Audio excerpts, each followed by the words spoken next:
Salve, salve nação alvinegra, começando mais um vídeo aqui no canal John do Timão. Então, para você que tá chegando agora, ainda não é inscrito no canal, já se inscreve aí para fortalecer o John. Vamos bater a meta de 45 mil inscritos. Conto com a colaboração de vocês, porque falta pouquinho, hein, rapaziada? Falta bem pouco pra gente atingir essa nova meta. E também quero que vocês me sigam lá no Instagram, @JohnDoTimão. Postei aí minha análise pós-jogo. Perguntei também como que tá a avaliação do pessoal sobre o técnico Silvinho, o trabalho dele aí à frente do Corinthians. Bastante novidade lá. E o principal que vocês sempre me pedem, o sorteio de uma camisa oficial do Corinthians, que eu vou fazer na semana do dia 20, viu? Semana do dia 20, para quem tá me perguntando. Vou alinhar lá com a Arana, com o Léo Multimarcas também, e trago para vocês a data certinha. Fechou, rapaziada? Editor, pode rodar a vinheta. Salve o Corinthians! Bom, a primeira novidade da semana aí foi que o Corinthians feminino entrou em campo ontem pelo Paulistão e aplicou nada mais, nada menos que 10-0 no time do Realidade Jovem. O Corinthians abriu 5-0 no primeiro tempo, mais 5 no segundo. Vira 5, acaba 10, não tomou conhecimento aí do nosso adversário e venceu por 10-0. E aí, a gente estava com a equipe reserva e tudo mais. Cara, o nível de confiança que a gente entra para domingo, a primeira final contra o Palmeiras, final do Campeonato Brasileiro, é enorme. Porque a gente entrou com o time reserva, o time vai e vence por 10-0. O time titular já vinha jogando muito bem. Então você tá com o titular motivado, jogando bem. Tá com o reserva extremamente motivado, que vem de uma goleada. Então, se alguma peça não estiver bem na final, você sabe que você pode tirar, colocar outra no lugar, que vai manter o nível, vai melhorar a nossa equipe. Então, rapaziada, uma ótima preparação aí para as nossas meninas. Domingo, 9 horas da noite, lá no Allianz Parque, pela primeira final do Campeonato Brasileiro. O jogo aí entre Palmeiras e Corinthians, rapaziada.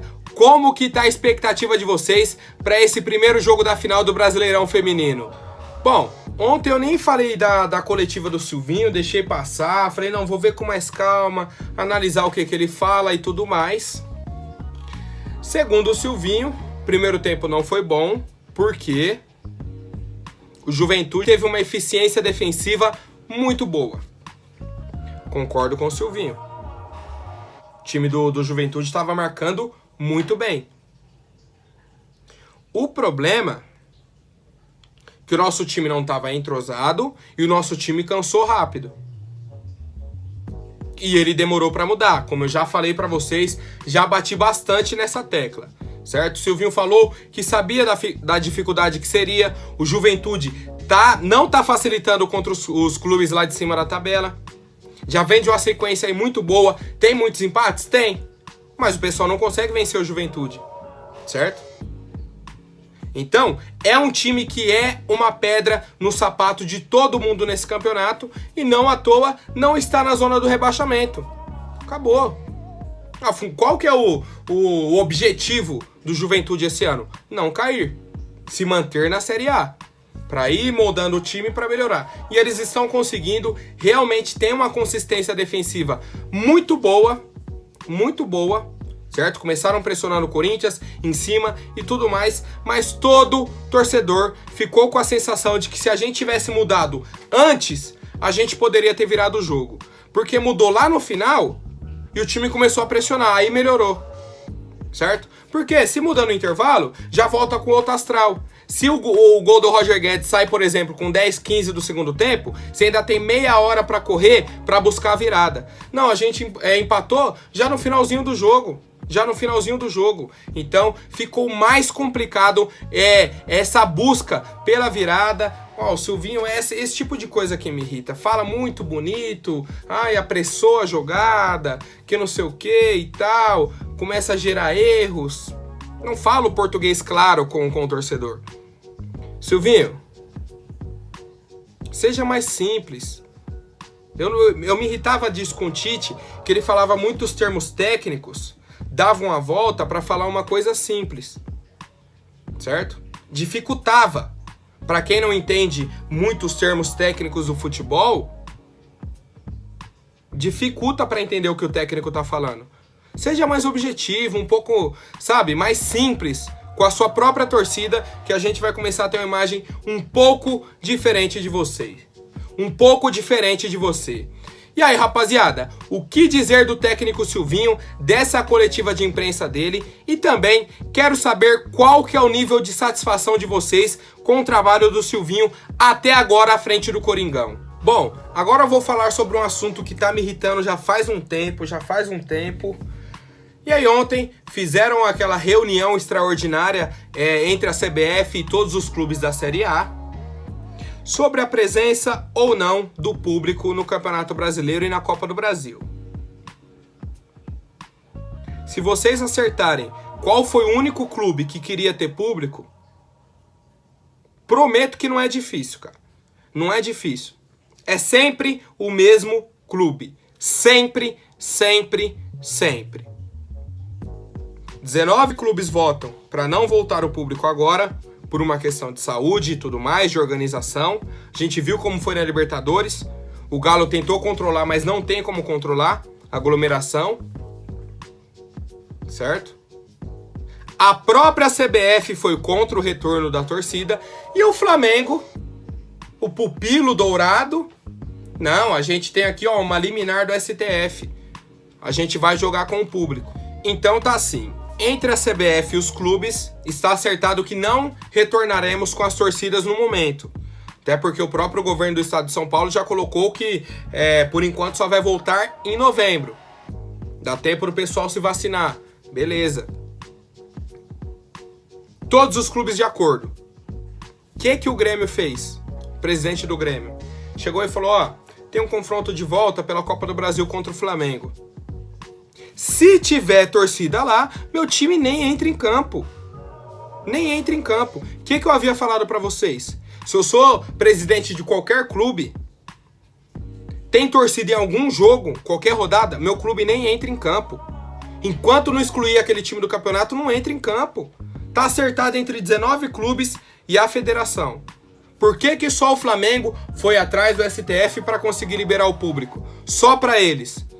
Ai, John, mas eles estão falando que não é só pra eles, pode liberar pra todo mundo. Rapaziada, não é questão de futebol nesse momento. Pô, se fosse só por futebol, eu chego aqui e falo, libera o público aí na arena, senão o Silvinho, pelo amor de Deus, não vai vencer um jogo dentro da arena.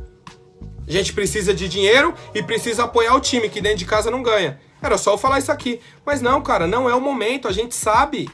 A gente sabe, os clubes sabem, por isso que todos estão de acordo. Então, pelo amor de Deus, a CBF já podia dar logo a punição pro Flamengo. Tá todo mundo acertado aqui que não vai ter. O que vocês querem liminar do STJD? Por que só o Flamengo tem uma liminar do Supremo Tribunal de Justiça Desportiva? Por quê? É isso que eu quero saber, rapaziada. Comentem aí pra mim, por favor. Bom, agora mais um assunto delicado. O craque do jogo, né? Aquele quadro da transmissão da Globo durante os jogos. Mais uma vez, a torcida virtual, né, os torcedores, votaram no Luan como craque do jogo. Isso que ele já estava disparado lá na votação, ele nem tinha entrado em campo ainda. E o Neto falou o seguinte: vocês da Globo fazem uma coisa tão ridícula de deixar as pessoas votarem no Luan em todo jogo. É feio isso, não é legal. O que pode se comentar é que ele não está bem e é o que eu faço aqui. Tem uma solução tão simples, que eu vi alguém comentando nas redes sociais hoje.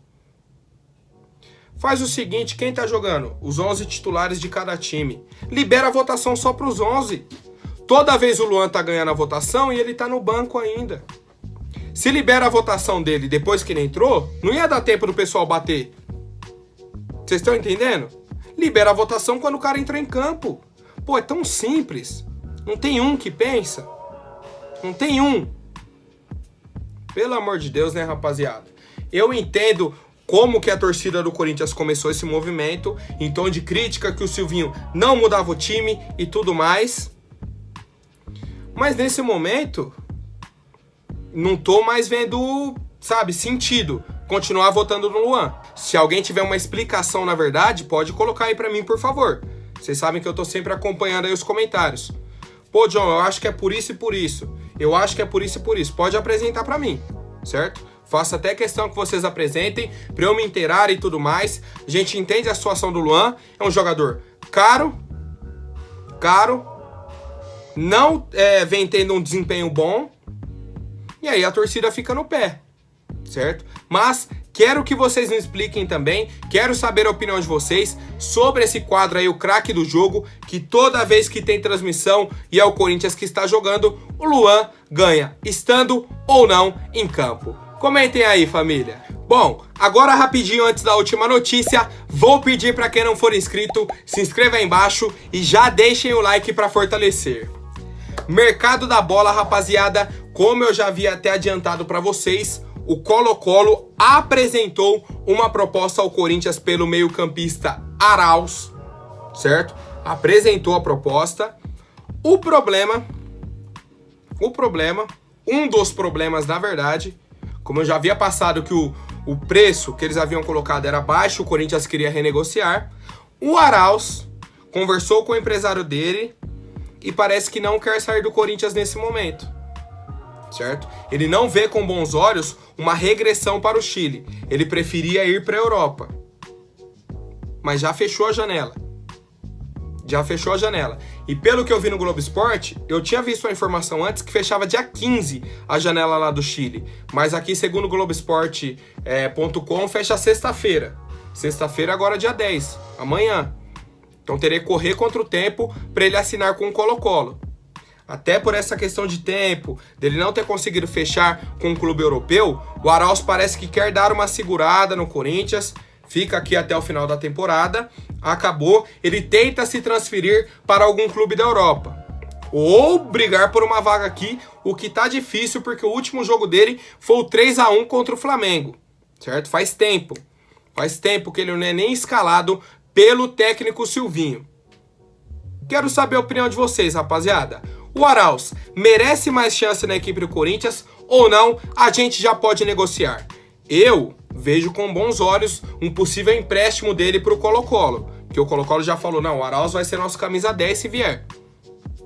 Colocando o valor de compra lá fixado, um valor bom para o Corinthians, de acordo com o que a gente pagou, que a gente não pagou barato nele, 23 milhões de reais, certo? Se colocar pelo menos um preço igual pra gente sair no 0-0, beleza. Caso contrário, só empresta, depois ele volta. Nem coloca valor lá. Se for pra colocar valor michuruca, nem coloca, rapaziada. Nem coloca pra tomar prejuízo. Melhor emprestar pra algum clube europeu aí, vai que o cara se valoriza e a gente ganha mais dinheiro lá na frente.